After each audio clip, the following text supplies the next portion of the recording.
Hello everybody and welcome back to the Crafty Crew podcast. My name is Kinger and as always I'm joined by Mark. Hello. By Nally. Well. Drum roll. And by Walshys. Strapball. Yes! Hey, he said something in a different language anyway. I'm assuming it was a different language or else he just made an absolute balls of hello. And just so I was like, I'm not going to butcher this too much, I don't think. I went onto Google and you know the way you can get them to actually say it? I must have spent about 5-10 minutes trying to get the pronunciation. It's spelled, or it sounds like S-T-O-R, but it's spelled Z-D-O-R. So do we get to guess where it's from now? Go for it. Say it one more time, Walshys. Stratful. I'm going to guess Estonia. No. I'm going to go with Uzbekistan. No. They were in the Euros. I'll guess Macedonia. If that's right, I'm calling shenanigans because Kinger has a relation from North Macedonia. So I'm calling shenanigans if that's Macedonia. Right. Okay, all right. Definitely was Macedonia. Croatia. Very good. Croatia, very good. Okay. This week we are in Tipperary and Limerick. So, Canvas and Treaty City are the breweries we have for those countries. And I'm going to... Let's kick off with Canvas and put Mark under a bit of pressure. Yeah, pressure is the right word. So anyone who's been listening for this season knows me and Nally kind of take a brewery each and we give you a little bit of background, kind of the story of it, where they're from, that kind of thing. This can be a difficult challenge with some craft breweries. Maybe they're, new enough, or maybe they just don't really kind of publicise their background. With Canvas, it's the complete bloody opposite. Their website is story after story with little distinct facts, and it's very hard to actually get a straight answer out of their website, but it's actually fantastic. It's very interesting. You should read it. It tells the story about how their family farm, it's 4 guys, 2 sets of brothers, lifelong friends, set it up around 2017, 2018 as a microbrewery. But it tells the story about how the farms that they're working on were involved in making malted barley for Guinness for decades, and then that kind of ran out and they had to make grain for animal feed instead, and the whole kind of community suffered, and then more recently they've come back. So the goal of Canvas is single source brewing. So all the barley and stuff is grown on this farm. That's the ingredients for the beer. They have a hop garden where they use Irish strains of hops to produce the beer, which is like fantastic. And the water and stuff comes from Tipperary, and we all know Tipperary is even a name brand in water, so got to be good. One of their things that people maybe don't realise, they're called Canvas, so all their cans have amateur or professional artwork on them, and they will actually design bespoke artwork for you if you're interested in it. Now, I'm not sure, I haven't looked into it in terms of how much of it costs, but if you have an event or something, you can submit artwork to them and they'll put the labels on your can and ship it out to you.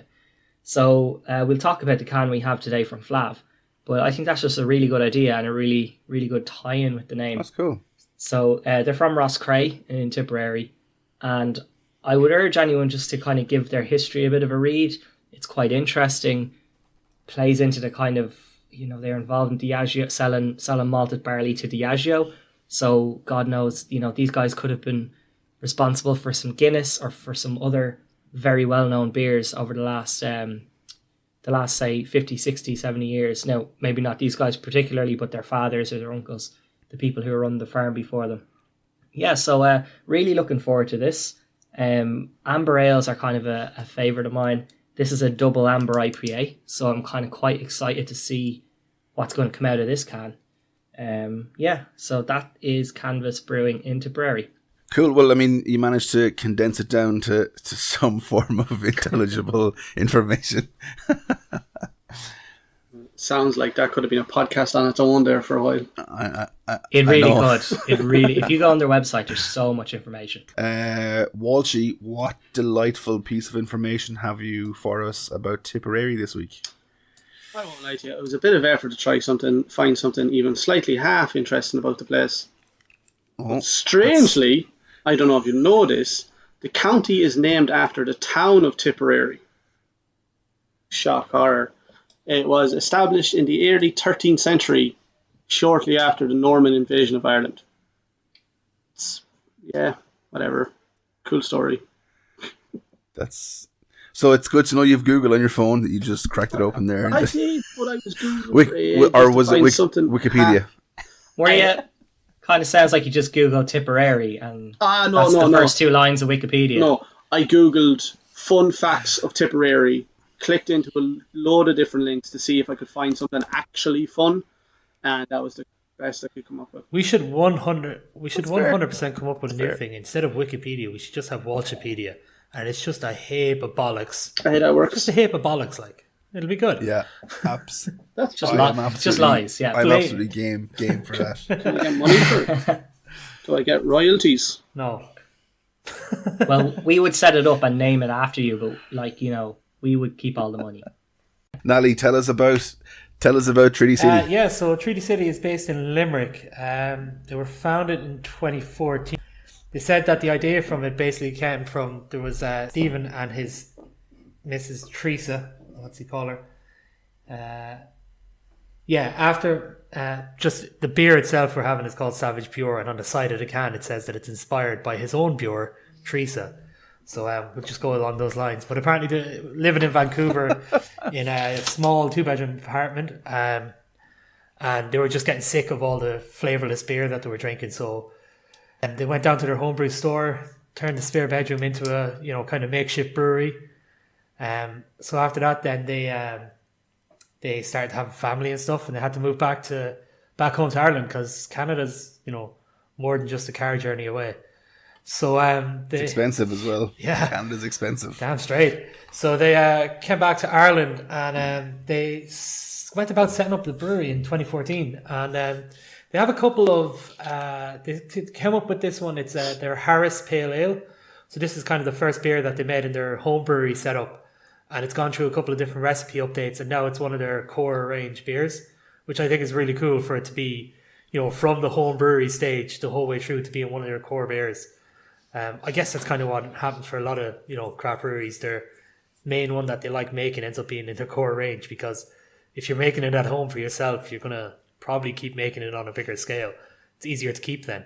But yeah, they have about 4 beers in their core line. They have a stout, a red ale, and they have the 2 different pale ales, or maybe one's a pale ale, one's an IPA. They're similar enough anyway.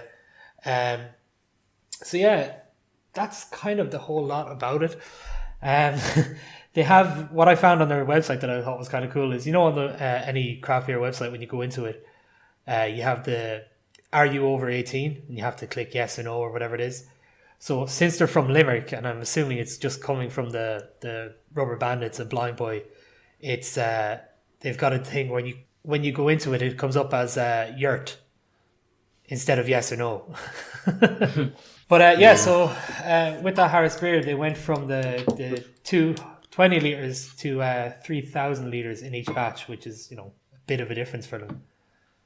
Yeah, so it's becoming kind of more popular. They've definitely branched out. They're supplying a lot more premises now with their beer. The Harris beer, I think that's the one I've had. The Invasion is another one that they had out as well. They're pretty solid beers from what I've had. This one I haven't had. I'm very much looking forward to it, and I'm definitely looking forward to us talking about the can, just to see what all your thoughts are on the can. Get to that. I think it's unique. Unique, let's put it that way. I'm surprised they can still sell this in 2021, to be honest. No. We'll discuss all that when we get to it. Walshy, enlighten us about Limerick, please. I have more of a question and an opportunity for the people of Limerick. If they had the opportunity to rename their county right now, I don't like where this is going. Do you think they are missing a beat not calling it Pickle-Rick? They could make it a fine tourist destination if they jumped on that bandwagon. What? Explain. Limerick, Pickle-Rick. It's the best I could do. Right, like, what? Yeah, jump on. It'd be like back in the day when everybody wanted to go to Sesame Street. Now you go see Pickle Rick. They have bringing in massive tourist destination then and make a fortune. Yeah, but people wanted to go to Sesame Street to meet Elmo and Big Bird and stuff, and they wanted to go to the place. And now they can go to Pickle Rick to meet an animated pickle in an Adult Rick. Swim cartoon. But Absolutely. Why would you call it? But like, are you? I'm glad you don't work for that fucking Falcha Irish Tourism Board, because Jesus Christ. Falch Ireland. Falcha Ireland, yeah. Falcha Walshys. I'm a little disappointed he doesn't, because I can only imagine the unique branding opportunities that would arise on Falcha Walshy. Oh, trying to sell that to people now would be That's. in a room of all businessmen trying to sell that idea. I'd say that. I think much like my accents on this podcast, we're going to have to rethink Walshy's segment for the counties going forward. It was hard to make up something for the two names, and it was genuinely the only thing. Like Tipperary, what do you do with that name? I don't know. Maybe they're all Maine and they don't tip people very often, so they're rare at tipping. So it's Tipperary. I mean, that came straight off his dome there, like instantly. There you go. Just thought of that straight away. There you go. Yeah, I never thought of him. Limerick was the only thing. Limerick, something. There's Limerick, and then there's literally an entire form of poetry named after Yeah. Limerick. You could have gone after. Limericks. Yeah. I once Oh, yeah, knew a 'cause man I know from that. Nantucket. Finish the rest. I think we've all earned this one. So where are we starting first? Canvas, please. Yeah. I want to get this amber goodness into my belly. Okay, let's crack them open. That's So 7.5%, is it? Yeah, I'm going to need that if I have to listen to Walshy for much longer. Let's crack them open, boys. With you talking, we don't get to listen to anybody. So I'm fairly new to the amber ales, but they're definitely becoming a fast favorite of mine. So like, is it double amber? Is it double amber IPA? Is it? Yeah, it's an Yes. interesting kind of concept. I'm not too sure what it's going to be like. It's kind of like a mixture of my two favorites at the minute. So this should score well for me. Yeah, it should score here. However, So Nally, do you want to talk I about the poured it smell? out. A quick go, yeah. So you got that too, Mark, yeah? Yeah, So, it smells like a cider, doesn't it? Yeah, it's definitely kind of farmhouse, like a saison or a cider type of thing. Yeah. I'm wondering, like, it doesn't say it on it, you know. That's something I love with all cans, though. I know I've said this a number of times, but they can tell you what yeast or what hops they've used in it and stuff. So this does at least give you the hops, and it just says an English yeast, which maybe that's all it is. But it's kind of got that, you know, it's definitely smell that we got from, remember we had that Kvike yeast beer? Shouting is. Yeah. Yeah. I was It's going to definitely say. got that kind of smell to it, which is very strange. Which is very strange for like an amber and an IPA kind of smell. It's pretty different than what you expect. Yeah, I'm kind of amazed. I'm getting like an apple cider smell off it. Like it's a deep, it's Yeah, very hazy beer, and it's kind of dark browny, dark golden to brown, like a little bit darker than your usual amber, is what I would say. I'd nearly go a bit different. I think it's nearly I suppose it is a little bit darker than normal amber, but there's no head retention. It's gone. That doesn't stick around at all. Nothing. It's gone. Yeah. That smell is definitely distinct. Has any of you tried it yet? There's a lot to that. Yeah, so It packs a punch. I have to say it is an incredibly smooth mouthfeel.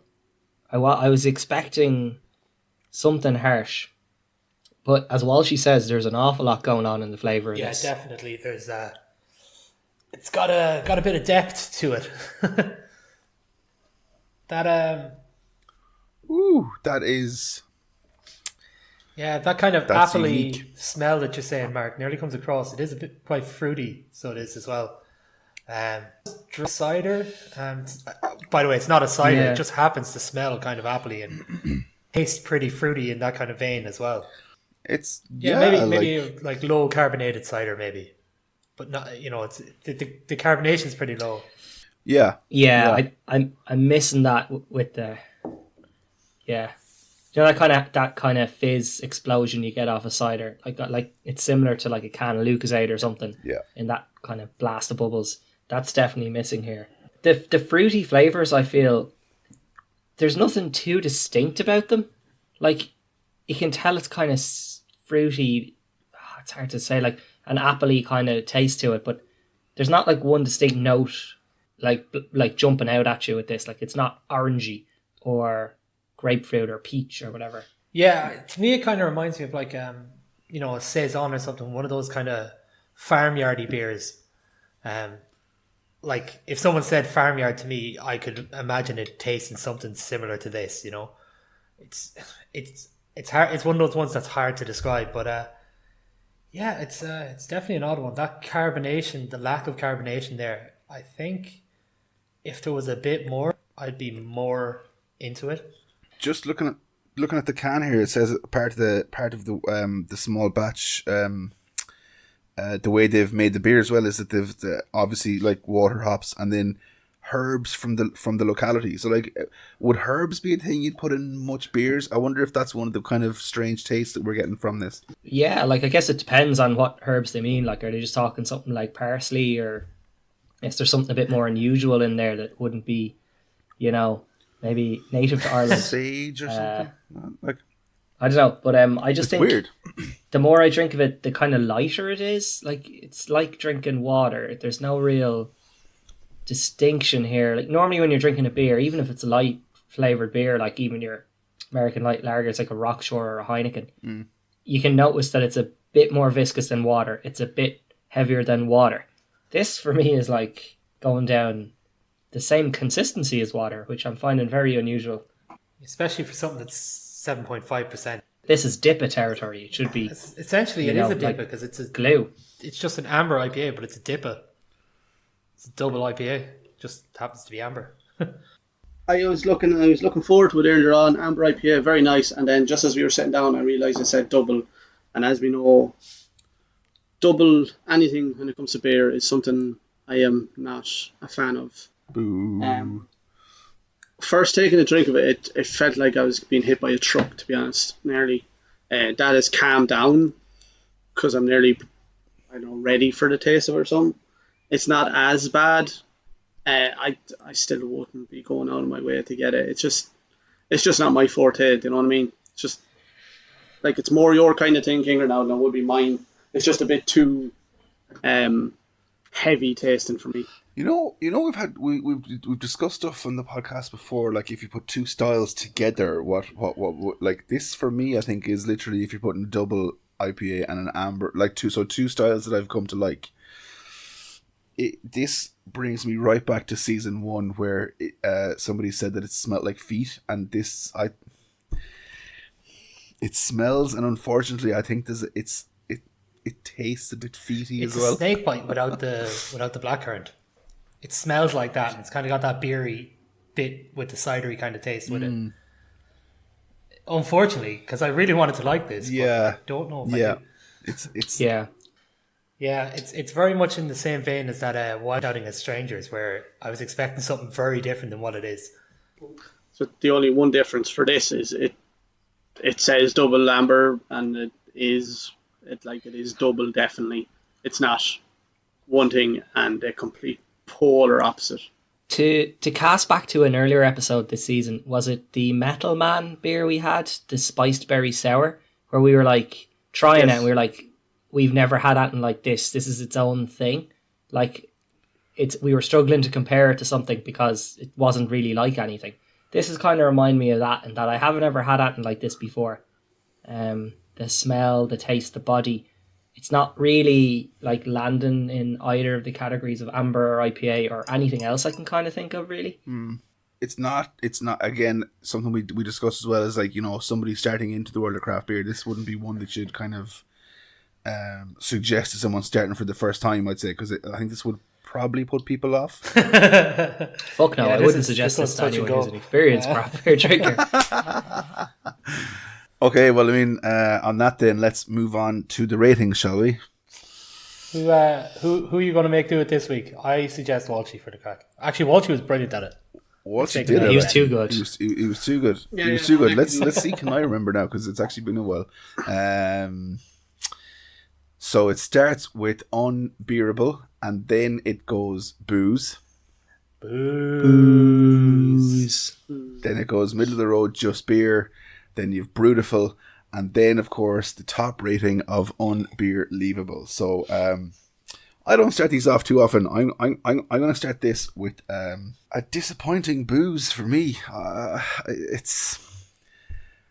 was expecting a lot more from a double amber because I like both styles, and it's just not. It doesn't give me any kind of bang of either side, if that makes sense. It's just strange, I think. But Yeah, man. So I agree with you. For me, it's a booze as well. Similar reasons. I think I've kind of grown to like amber ales recently. You know, they're good. They're good stuff. And I'm a big fan of IPAs. Dippers are nice as well.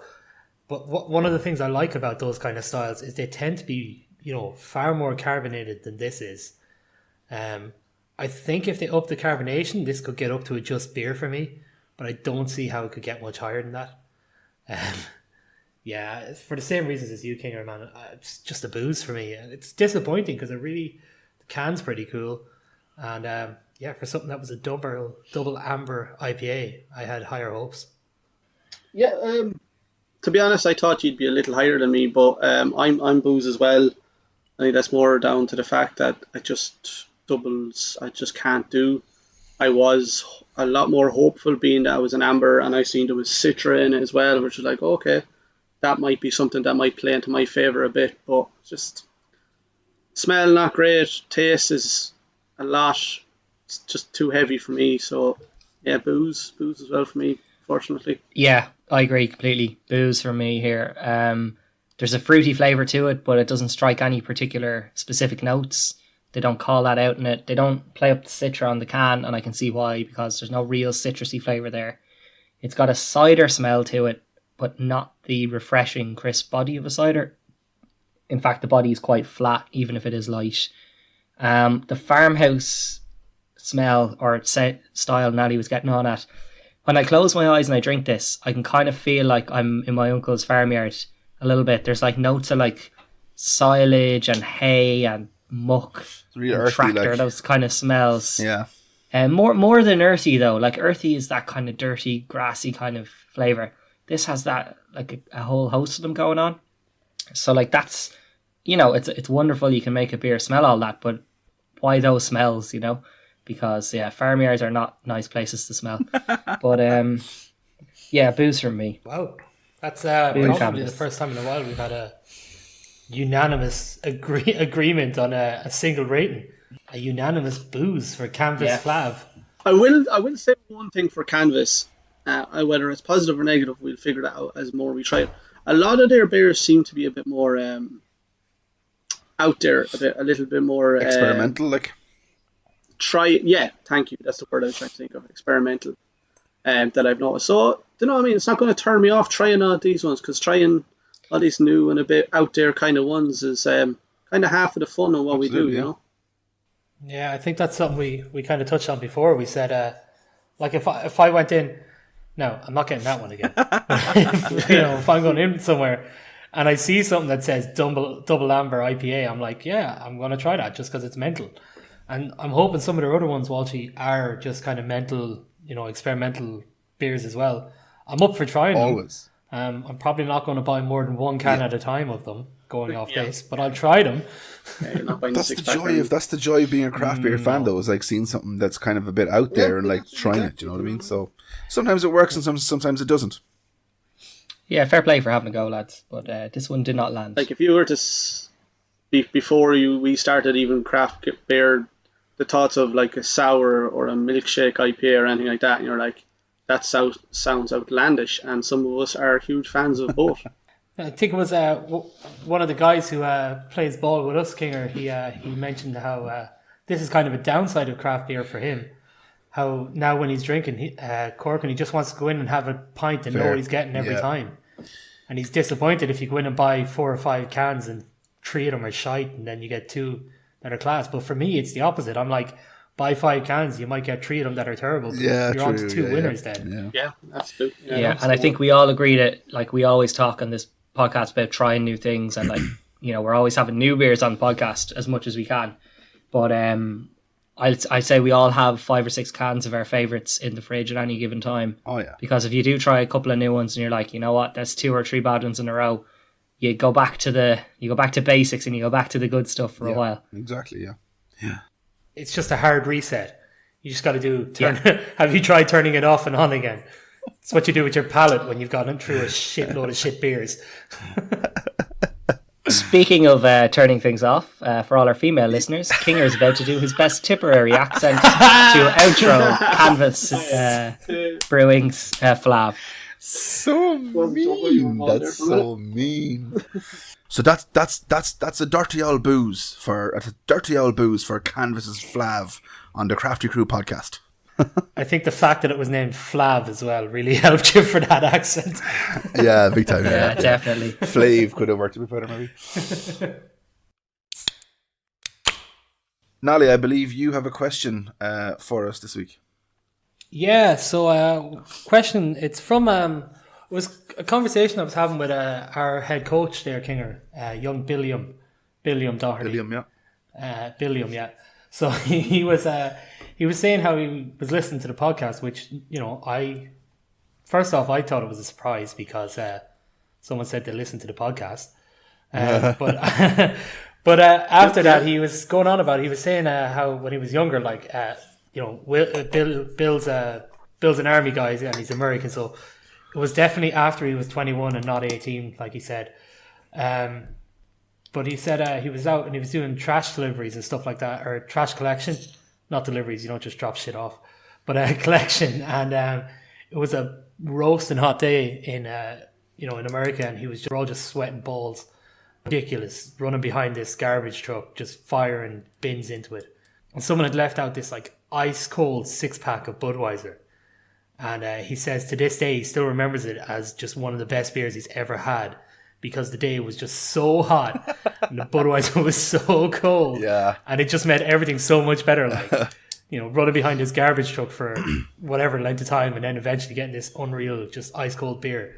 So the question I kind of got from that, I was wondering if there's any specific beer, specific memory you can think of, you know, where the beer and the memory, just the beer made it so much better. You'll probably give me a bit of shit for this, right? But I know the day we got married, right, was just like a rush from start to finish, like getting up in the morning, getting ready, rushing to the church, the pressure of everyone arriving. It was just, obviously a massive day. It got to the point of the day where everyone was kind of standing around waiting to be called for dinner. And at that point of the day, it was like everyone else was gone to the dining area, and it was just us, like me, my wife, our bridal party, and somebody handed me a pint of Guinness, and to just sit in the silence just after getting married, and have that lovely pint of Guinness, like, I don't think I'll ever forget it. Like, I actually just looked around and took it all in. That was amazing for me. It might be one of the reasons I love Guinness so much, to be fair. 100%. There's a decent emotional connection there. I was a groomsman at a wedding before, and that moment when everyone's gone and you're just waiting for the hotel person to come and introduce you, it is a moment of calm in the storm. It's like serenity, yeah. It's mad. For me, Kinger, leading on from your Guinness point, I'm gonna drop in here. So, when I was 18, we played like a minor GAA tournament over here in Fingal, which is like they call it the Fingal League, and it's like not Dublin, just Fingal teams. But it was ran pretty well, where we didn't invite the 2 clubs that were better than us. So, we were the highest ranked club and we won it. We won 2 games to get to the final, and then won the final. Man, it was a crazy journey. But afterwards, we're in the clubhouse, and clubhouse had a bar, and they didn't have a trophy for this league, like, so whatever. So a couple of the more entrepreneurial lads went up and found the biggest trophy they could find behind the bar, demanded that the barman fill it with Guinness, which he didn't. But when he left, because there's only one barman, they proceeded to fill it with Guinness. And the 4 or 5 of us who were actually 18 and the 25 other non-18-year-olds sat around passing this massive Guinness, massive trophy. Like, there must have been about 12 pints in it. Like, it was insane. Around, up and down this line, everyone taking a drink out of the one trophy. Can't imagine it in COVID times. But my favourite memory is when the two midfielders in the team who were big lads. 7 of us were old enough to go to a nightclub. So we had ordered a 7-seater and it was waiting outside. And I had the trophy. So I was like, fuck, I better bring this up to the bar, It's still half full of Guinness, but like it's gone warm now and nobody wants it. And as I was making my way up, like some scene out of a sitcom, they both grabbed me under an armpit, picked me up, carried me out, put me in the taxi and closed the door and threatened the taxi driver that if they let me out, something bad was going to happen. I won't say what they said exactly. But only for the two managers rushing out at the very last minute as the taxi's about to pull away and grabbing that trophy off my hands, I would have tried to get into a nightclub with a massive trophy full of Guinness. So, but yeah, good times, good memories, I have to say. I've heard of worse things, people trying to get into nightclubs. So, I mean, a trophy full of Guinness doesn't sound that bad in comparison to some I've heard of. I've only ever won two football things as an adult when I could drink. And there's something about a pint of Guinness out of a trophy. It's just gorgeous. I'll lead off. I don't know if I'd go and say specific drinks, but there's that moment, like, if you're playing football or you're in a tournament or anything, after that, you're like, we're going for a pint. That first mouthful, or after a long week's work on that Friday evening, that very first drink is absolute bliss. I mean, way to shit on the entire premise of the question, Walshy. What's the beer? What's the drink specifically?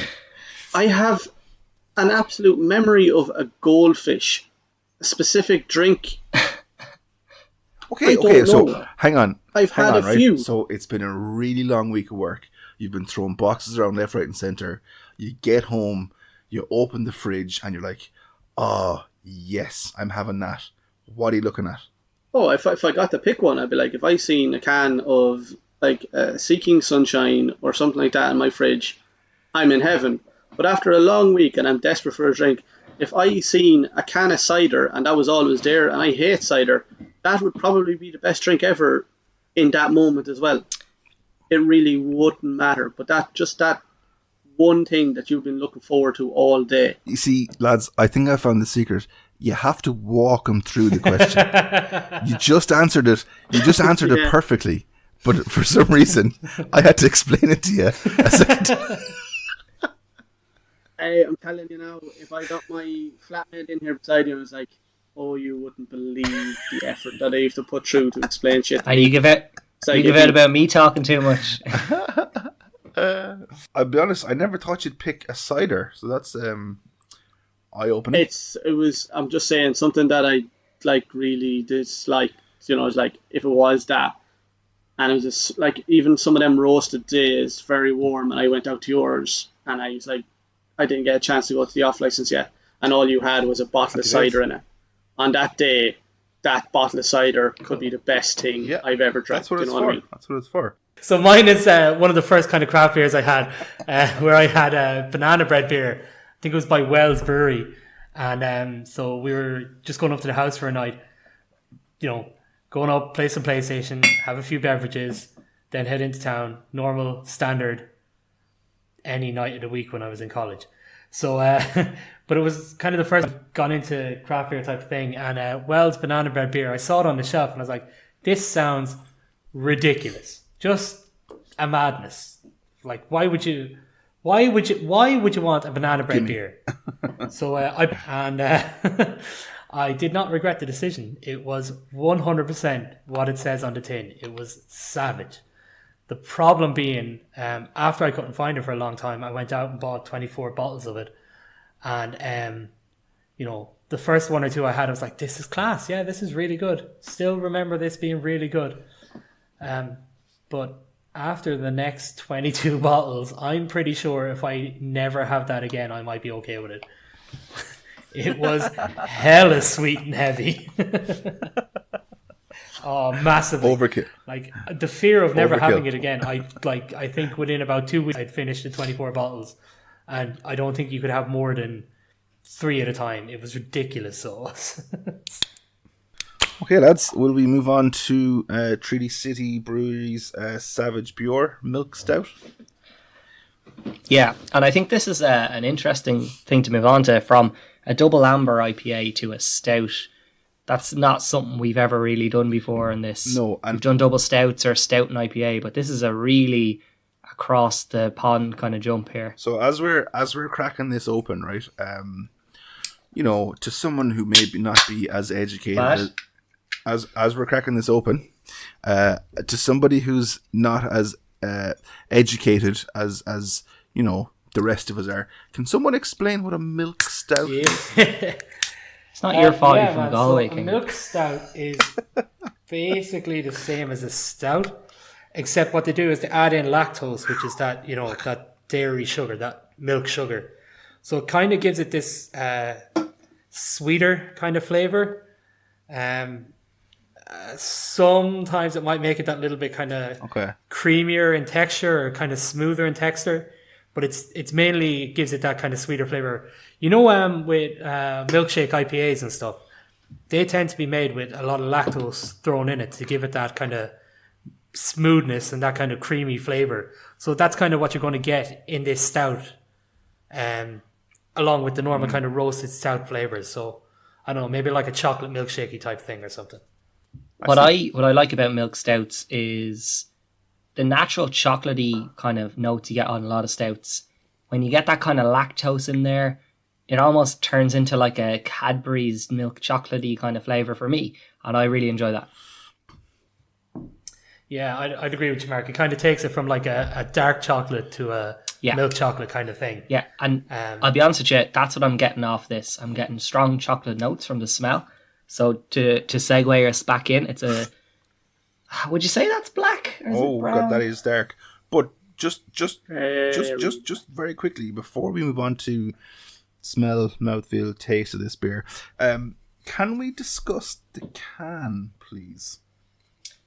Yes, and I will start off with a one-word sentence. Boobies. Continue. I mean, there's not much more you can say. Basically a can with a load of like secondary school artwork tits on it. And it's pink and it has tits in black and white. I mean, I guess that's it, isn't it? And I mean, you know, it's not exactly... I mean, every size and shape is accounted for, to be fair. I mean, it's not like, you know... Yeah, there's even individual ones. There are some individual ones. Well, one is one... The other is the other side of the can, Mark, if you've noticed. Yeah. They're that far apart.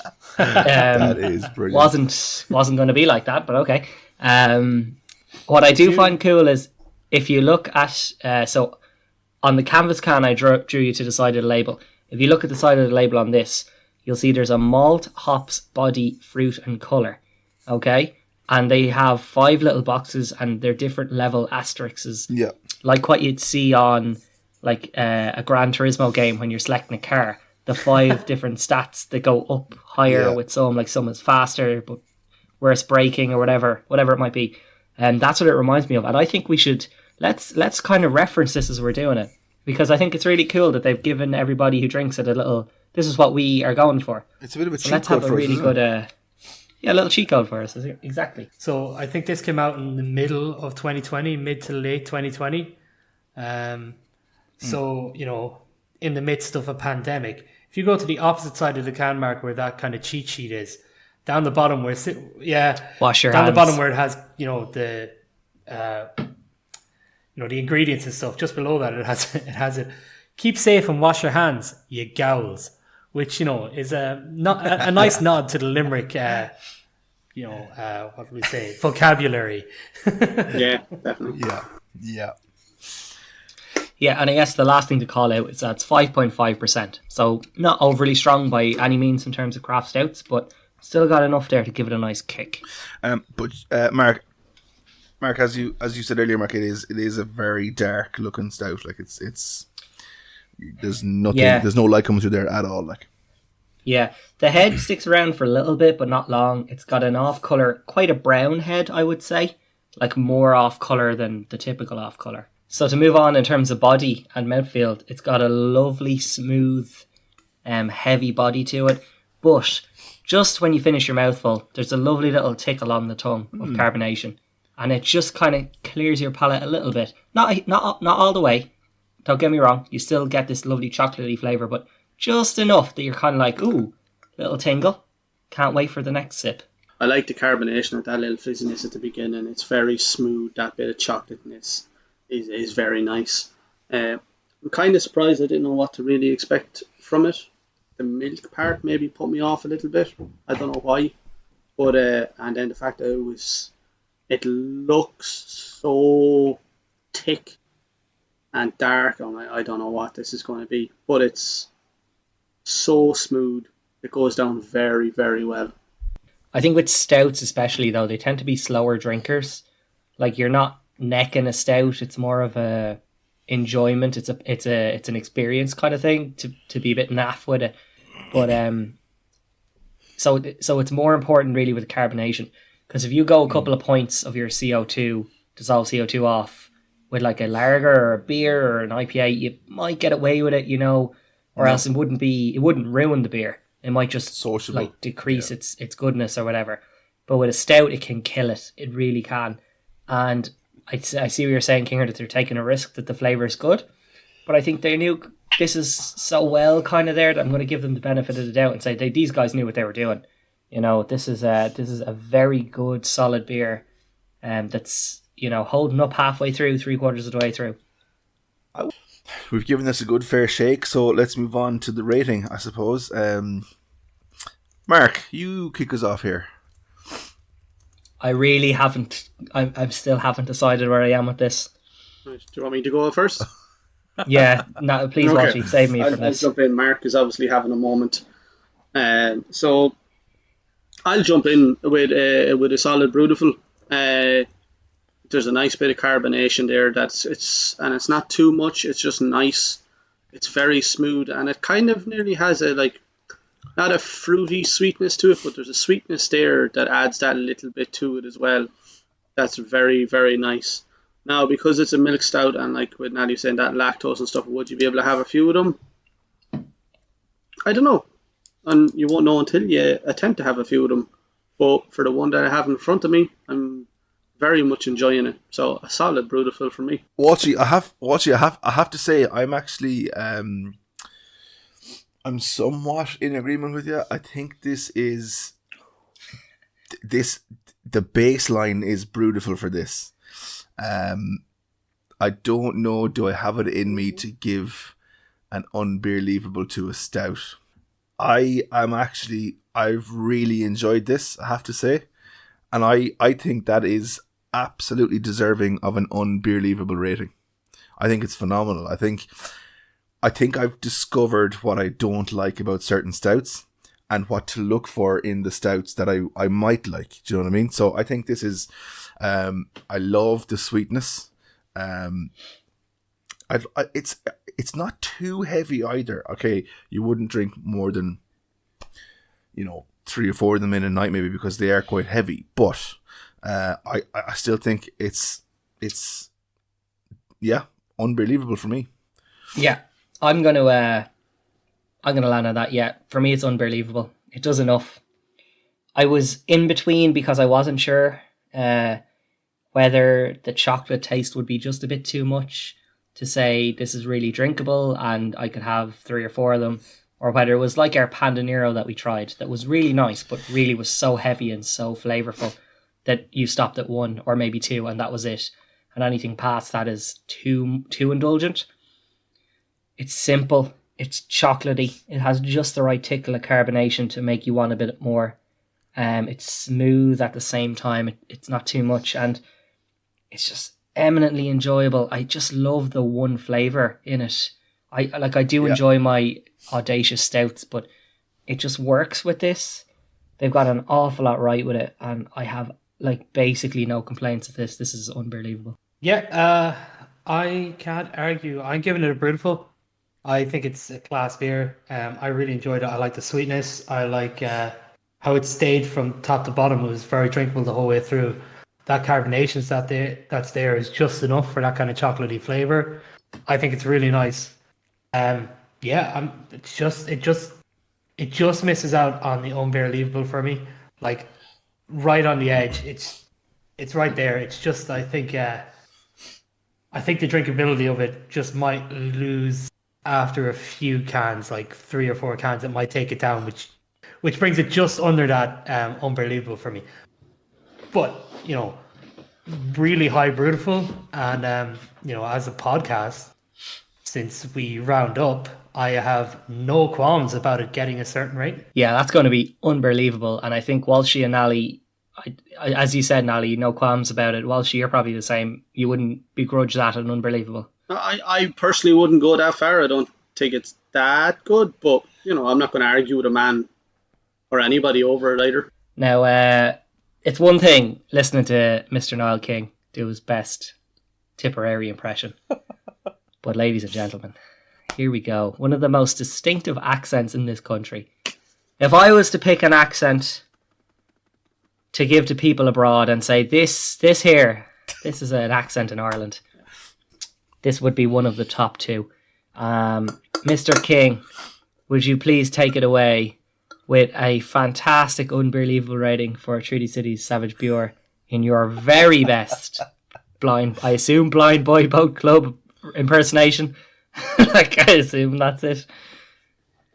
That's what I'm aiming for. No pressure though, so I always end up just going Cork, but that's Limerick City, kid.